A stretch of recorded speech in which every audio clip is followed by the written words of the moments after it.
সুপ্রিয় শিক্ষার্থীবৃন্দ, আসসালামু আলাইকুম। ডিগ্রি পাস প্রথম বর্ষ পরীক্ষা 2022 উপলক্ষে তৈরিকৃত সাজেশনের আজকে হচ্ছে রাষ্ট্রবিজ্ঞান দ্বিতীয় পত্রের সাজেশন তৈরি করে দিয়েছি। খ বিভাগ এবং গ বিভাগ অলরেডি তৈরি করে দিয়েছি, এখন হচ্ছে ক বিভাগের সাজেশন তৈরি করে দিচ্ছি। আমার চ্যানেল ইকোনমিক্স নিনজাসের পক্ষ থেকে তোমাদেরকে স্বাগতম জানাচ্ছি। সম্ভবত এই বর্ষের এটাই হচ্ছে সর্বশেষ সাজেশন। তো 7টি অধ্যায়ের আমরা প্রথম অধ্যায়ের ক বিভাগের প্রথম প্রশ্ন, সংবিধানের দুটি উৎসের নাম লিখো। 1 নম্বর হচ্ছে পার্লামেন্ট প্রণীত আইন, 2 নম্বর প্রচলিত প্রথা। 2 নম্বর প্রশ্ন, constitution is the way of life উক্তিটি কার? অথবা constitution is the way of life the state has chosen for itself উক্তিটি কার? গ্রিক দার্শনিক অ্যারিস্টটলের। 3 নম্বর প্রশ্ন, সাংবিধানিক সরকারের 3টা বৈশিষ্ট্য লিখো। প্রধানমন্ত্রীর নেতৃত্ব, দায়িত্বশীলতা, বিচার বিভাগের প্রাধান্য। 4 নম্বর প্রশ্ন, কোন দেশে পৃথিবীর সর্ববৃহৎ লিখিত সংবিধান বিদ্যমান? ভারতে। 5 নম্বর প্রশ্ন, রাষ্ট্রের সবচেয়ে গুরুত্বপূর্ণ উপাদান কোনটি? সার্বভৌমত্ব। 6 নম্বর প্রশ্ন, সংবিধান সংশোধন পদ্ধতি অনুসারে সংবিধান কত প্রকার? 2 প্রকার। একটা রাষ্ট্রের সর্বোচ্চ আইন কোনটি? সংবিধান। 8 নম্বর প্রশ্ন, পৃথিবীর কোন দেশের সংবিধান বিবর্তনের মাধ্যমে প্রতিষ্ঠিত হয়েছে? ব্রিটেনের সংবিধান বিবর্তনের মাধ্যমে প্রতিষ্ঠিত হয়েছে, কারণ ব্রিটেনের সংবিধান লিখিত না। 9 নম্বর প্রশ্ন, পৃথিবীর সবচেয়ে ক্ষুদ্রতম লিখিত সংবিধান কোন দেশের? মার্কিন যুক্তরাষ্ট্র।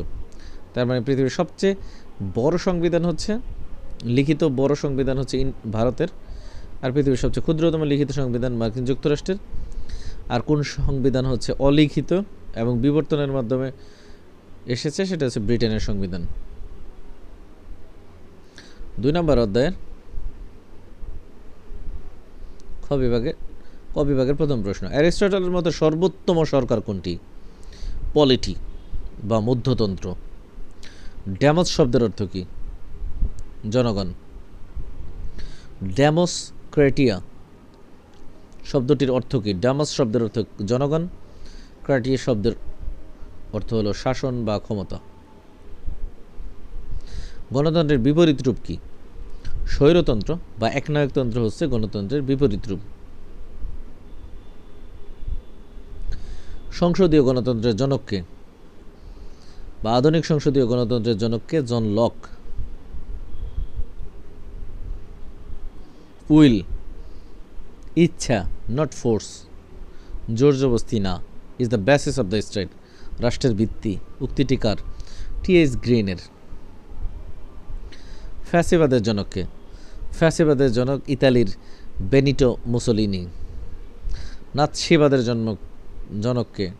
জার্মানির এডলফ হিটলার। সংসদীয় সরকার পদ্ধতির অন্য নাম কি? মন্ত্রী পরিষদ শাসিত সরকার ব্যবস্থা বা দায়িত্বশীল সরকার। 10 নম্বর প্রশ্ন, কোন ধরনের সরকার ব্যবস্থায় শাসন বিভাগ তার কাজের জন্য আইনসভার নিকট দায়ী থাকে? মন্ত্রী পরিষদ শাসিত সরকার ব্যবস্থায়। সংসদীয় সরকার ব্যবস্থায় আইনসভার প্রধান কে? স্পিকার। সংসদীয় ব্যবস্থায় সরকার প্রধান কে? প্রধানমন্ত্রী। ফিউডাস শব্দের অর্থ কি? সন্ধি বা মিলন।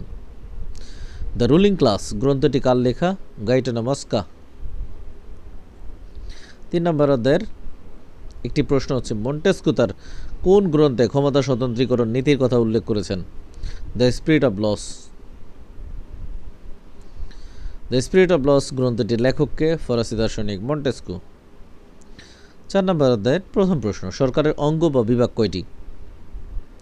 3টি। আইন বিভাগ, শাসন বিভাগ, বিচার বিভাগ। 2 নম্বর প্রশ্ন, আইনসভার প্রধান 3টি কার্যাবলী উল্লেখ করো। আইনসভার প্রধান 3টি কার্যাবলী হলো আইন প্রণয়ন করা, 2 নম্বর সংবিধান রচনা ও সংশোধন করা, শাসন বিভাগ নিয়ন্ত্রণ করা। বাংলাদেশ আইনসভার নাম কি? জাতীয় সংসদ, হাউস অব দ্য নেশন। বাংলাদেশের সর্বোচ্চ আদালতের নাম কি? Supreme court. নির্বাচন পদ্ধতি কত প্রকার? 2 প্রকার, প্রত্যক্ষ নির্বাচন ও পরোক্ষ নির্বাচন। সরকারের চতুর্থ অঙ্গ কোনটি? নির্বাচক মণ্ডলী।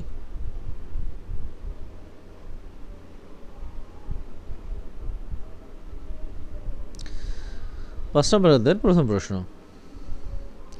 চাপ সৃষ্টিকারী গোষ্ঠীর প্রধান লক্ষ্য কি? সরকারি সিদ্ধান্তকে নিজেদের অনুকূলে প্রভাবিত করা।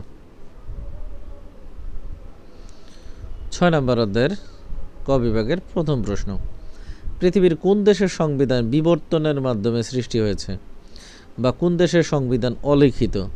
আমরা জানি ব্রিটেনের সংবিধান। ব্রিটিশ সংবিধান কোন প্রকৃতির?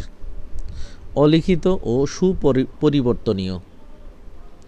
গ্রেট ব্রিটেনের সাংবিধানিক নাম কি? United kingdom of great Britain and Northern Ireland. ইংল্যান্ডে কখন গৌরবময় বিপ্লব সংগঠিত হয়? 1688 সালে। ইউকে এর পূর্ণরূপ কি?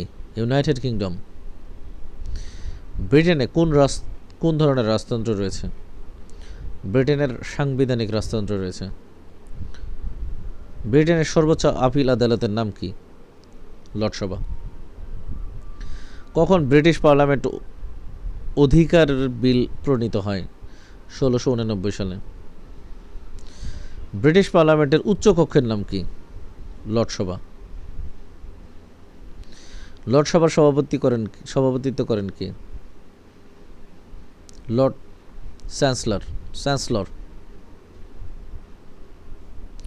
ব্রিটিশ পার্লামেন্টের নিম্নকক্ষের নাম কি? কমন সভা। ব্রিটেনের কমন সভার সদস্য সংখ্যা কত? 650 জন। ব্রিটেনের ক্যাবিনেট নেতাকে? ব্রিটেনের প্রধানমন্ত্রী। যুক্তরাজ্যের প্রধান রাজনৈতিক দলগুলো কি কি? রক্ষণশীল দল, শ্রমিক দল, সামাজিক গণতন্ত্রী দল, কমিউনিস্ট দল। সপ্তম অধ্যায়ের ক বিভাগের প্রথম প্রশ্ন, মার্কিন যুক্তরাষ্ট্রের অঙ্গরাজ্য কয়টি? আচ্ছা, অঙ্গরাজ্য হচ্ছে 50টি। এখানে ভুলে 5টি লেখা আছে, 50টি। ইলেকট্রাল কলেজ কি? যুক্তরাষ্ট্রের নির্বাচনকালীন সময় সবচেয়ে দুর্বোধ্য যে শব্দটি আমরা শুনি তা হলো ইলেকট্রাল কলেজ। ইলেকট্রাল কলেজের মাধ্যমে মার্কিন যুক্তরাষ্ট্র নির্বাচিত হন, রাষ্ট্রপতি নির্বাচিত হন। সিনেটের সদস্য কত? সিনেটের সদস্য 100 জন। মার্কিন যুক্তরাষ্ট্রের ইলেকট্রাল কলেজের সংখ্যা কত? 538টি। 538 জন। মার্কিন যুক্তরাষ্ট্রের রাষ্ট্রপতি কত বছরের জন্য নির্বাচিত হন? 4 বছরের জন্য। মার্কিন যুক্তরাষ্ট্রে ভেটো ক্ষমতা কে প্রয়োগ করেন? মার্কিন রাষ্ট্রপতি। ভেটো অর্থ কি? ভেটো অর্থ আমি মানি না। প্রধান নির্বাহী কর্তৃক আইনসভা প্রণীত আইন পাশে বাধা প্রদানের প্রক্রিয়াই হলো ভেটো। মার্কিন যুক্তরাষ্ট্রের আইনসভার উচ্চকক্ষের নাম কি? সেনেট। মার্কিন প্রতিনিধি সভার সদস্য কত? 435 জন। মার্কিন যুক্তরাষ্ট্রের সিনেটের সভাপতিকে? মার্কিন উপরাষ্ট্রপতি। মার্কিন যুক্তরাষ্ট্রের প্রধান দুটি রাজনৈতিক দলের নাম ডেমোক্রেটিক ও রিপাবলিকান। তো এই হলো আমাদের সাজেশন। এর মাধ্যমে সাজেশনটি শেষ হলো। আশা করি এই সাজেশনটি ফলো করলে তোমাদের সবই কমন পড়বে। তোমাদের সবার জন্য শুভকামনা রইল। আল্লাহ হাফেজ।